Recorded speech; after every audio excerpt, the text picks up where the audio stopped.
This woman claims she hired a professional mourner to praise her deceased brother during his funeral, but the defendant bashed him instead. The defendant claims he did the right thing by exposing his insurance scam in front of everyone, but the judge's ruling shocked everyone in the courtroom. You say the defendant ruined your brother's funeral. Yes. You say your conscience kicked in and you had to tell the truth. Yes, ma'am. My brother passed away. I hired a professional mourner. Okay, so you hired a professional mourner. Yes, ma'am. Why? Well, he didn't have any children. Why do you think you were hired to be a professional mourner? To clean up the image of a dead man. I offered to give him $2,500.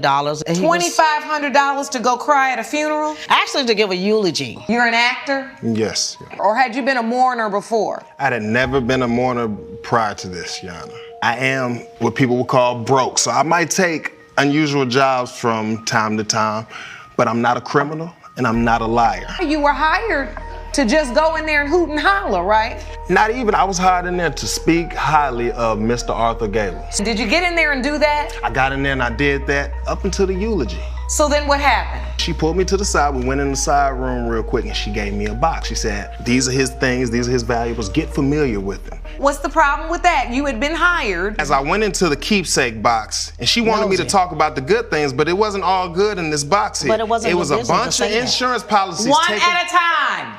It was a bunch of insurance policies taken out on some of the elderly people that were there at the service. What? I knew some of these people, like There were insurance policies. taken out on elderly people because wasn't aware this of man was betting on their deaths, and ironically, he just beat them to it. But what does that have to do with you being hired as an actor to be a professional mourner? Well, I just couldn't keep going on with that lie right there, and especially if some of the elderly people were there, if they're looking up there and realize that might be my next stop, they could die tomorrow. And guess what? The last lie is gonna be the one I told them I can't do it, Your Honor. I Oh, cannot so do you it. felt like you had uncovered something sinister and illegal.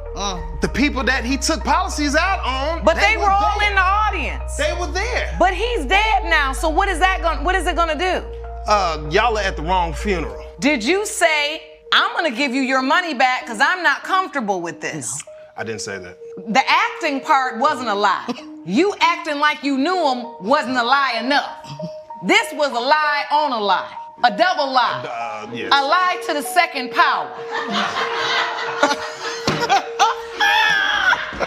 You accepted payment to be an actor. Yes. You were paid That's to all. play a role. You didn't just agree not to do the eulogy, you actually spoke ill of the dead. You did not fulfill your role. Judging for the plaintiff for $2,500, court is adjourned.